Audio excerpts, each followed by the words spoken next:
Hey everyone, this is Alan here and welcome to Mind Shots. Now, regardless of being able to be qualified as a disorder, anxiety has been around most of us in our daily life. And right now, after the current pandemic has arrived, our conversations revolve around the immediate future, our studies, maybe stepping into marital life, moving up in our career, and even just about trying to keep in touch with our people around. And a lot of us hide or confide to our friends about the difficulties we face in our daily life, with anxiety giving us company. So, to discuss this new normal, we have Ms. Naomi Dsouza, a licensed clinical psychologist working at the King Edward Memorial Hospital as a research assistant and also as a clinical psychologist at the Nanahi Wellness Center in Pune. Welcome to our episode, Naomi. Hi, Alan. So, the first question, before the pandemic has come and after that as well, even now. So, have you noticed any difference in the kind of cases you've been getting before and after Corona has become a concern? So on it, one thing that I'm surprised to see a rise in is really concerns about staying at home with family members. Mm-hmm. And also concerns about what are they going to do now, like with their life, and what are they going to do with jobs, should they in teams. All right.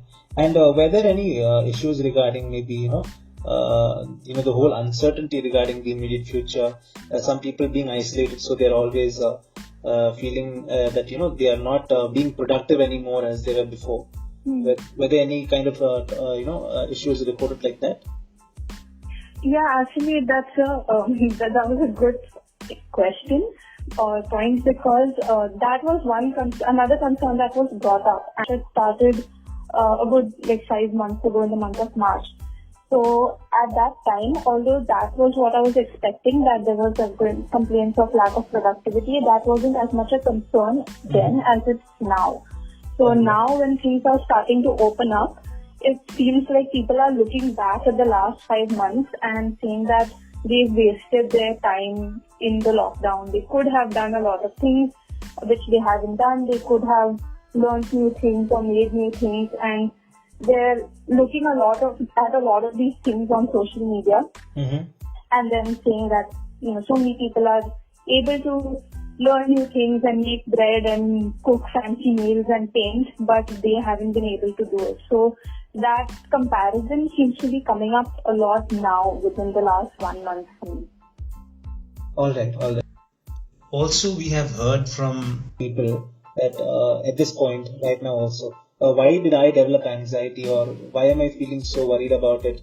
I've never been like this before. What's the reason behind me facing anxiety right now? So, what do you have to say about these kind of questions that keep coming? So I guess that's a very valid concern to have, that up until now there's not been anything happening. I've been fine, but now suddenly since the pandemic, things have I've started feeling anxious, and a lot of people, what they're pointing out is also that there's no quote unquote reason for them to be anxious, that they have a good support system, they have good friends, families, and their work is also not as affected as it could be. Mm-hmm. So they are finding it difficult to really grapple with that, despite everything working out for them, why are they still, again, quote unquote, choosing to be anxious? Mm-hmm. So I think one thing is that we have to realize that this lockdown and pandemic, although it had started about 5 months ago or 4 months ago, that the government decided to take this measure. Yeah. But things have been going on for much longer. So we've been, as a whole world or country, been looking at so much information about so many things happening since, I think, almost November last year. Yeah. Where the coronavirus was starting to be discussed, and where there were so many other social and political issues being discussed. So things have been going on for a really long time. Also, this whole thing of economic slowdown and another recession happening at the time when a lot of people, again in this 20 to 30-year-old, thought that it would never happen again. So that's another concern that was supposed to be there. I feel waiting and holding the breath for things to actually unfold. And there is only so long that we can hold our breath for before it starts really affecting us. So now the fact that the lockdown has happened and it has brought along with it so much of change, whether it is staying at home or, daily concerns of I went outside, I spoke to so-and-so person, now that person is sneezing, does that mean I'm also sick? So there are these constant thoughts that we have, which again act as a source of stress for us. And while, if we look at each of these factors individually, it might not seem like much, but it all adds up and it's been adding up for so long again that it's not really fair to assume that we would not be affected by it. Yeah, so that's really interesting. I mean, if you see, when you put it that way, there seems to be a barrage of information coming from all sides of media about the pandemic, the political changes happening here in India as well as outside, and then adding to that also the natural disasters that keep coming our way. One in the south, one in the east of India. So yeah, when you put it that way, when you see, when it accumulates in all ways, then we are left only with thoughts to worry about, isn't it? I think also, you were mentioning, I went out, I spoke to somebody, I heard they're ill right now. Also, I think even in my workplace, what we saw was that, people are concerned whether they will take an illness back to their home and their family members would be affected more than themselves. I think this has become the new normal now, isn't it? Almost my whole circle of friends. And I think even I have faced similar issues, thinking about once you put it into this kind of a perspective, even I've been affected by the whole pandemic in that sort of way. So then one last question, Naomi. I'll keep it as two parts. One is that what would be your top three maybe suggestions or recommendations to people to deal with this kind of anxiety that we have around the pandemic? Or, and the second question is, if at all somebody's finding it very difficult to deal with these kind of situation or this uncertainty around that they have, when should one go to take help? Okay. So to answer your first question, so I'm going to actually recommend some things which are not really targeted techniques or things to do per se, but more of like a way to think about something. So, taking off from what I said previously, that there's been so much happening and so much of information. And now with, even the pandemic has almost become a sort of competition for who can, utilize it best. I guess the first, and for me personally, what I find the most important thing to remember is that every person has a bandwidth and they have only so much that they can think about in the day and do in the day. And it's going to be very, very important for each of us to really recognize how much of our bandwidth is being used up and for what, and whether or not we want to deplete 100% of it every day or keep some of it for ourselves.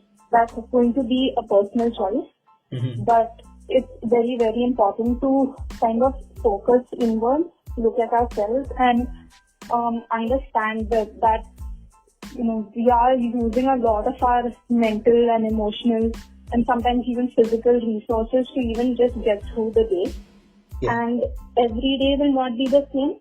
There will be good days and bad days, and it's all dependent on us, how much we want to use of our own personal bandwidth. Second thing that I'd like to say is that, all of us as human beings have certain coping mechanisms that we have developed over time. And a lot of times we might not realize that doing something, talking to someone, engaging in certain tasks are actually coping mechanisms for us. So Yes, one other point to remember is that kind of focus on what helps us and understand that those mechanisms. So something as simple as say painting or spending time with family members or even cooking can become a source of relaxation. So use that, tap into that, and use that as a way to kind of relax every day. Third thing is kind of an amalgamation of the two things, but yes, it's very, very important to realize that it's important to do things every single day to make ourselves feel better.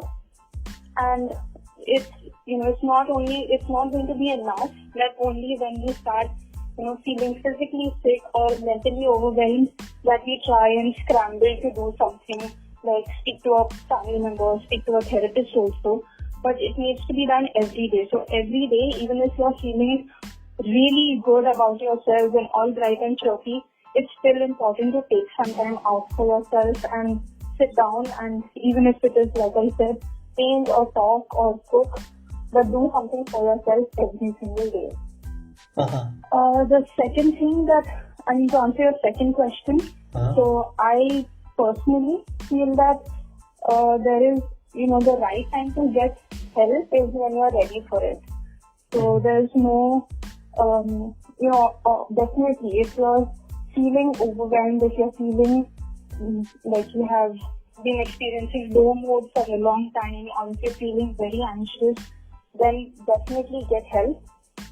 But there is no, set number, or there is no set limit after which you should consider your problem valuable enough or enough to now get help.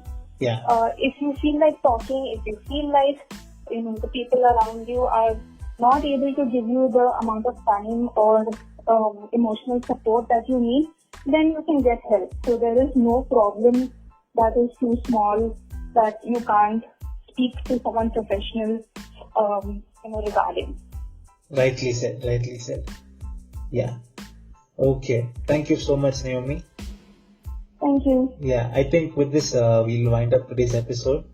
And thank you, Naomi, for joining us.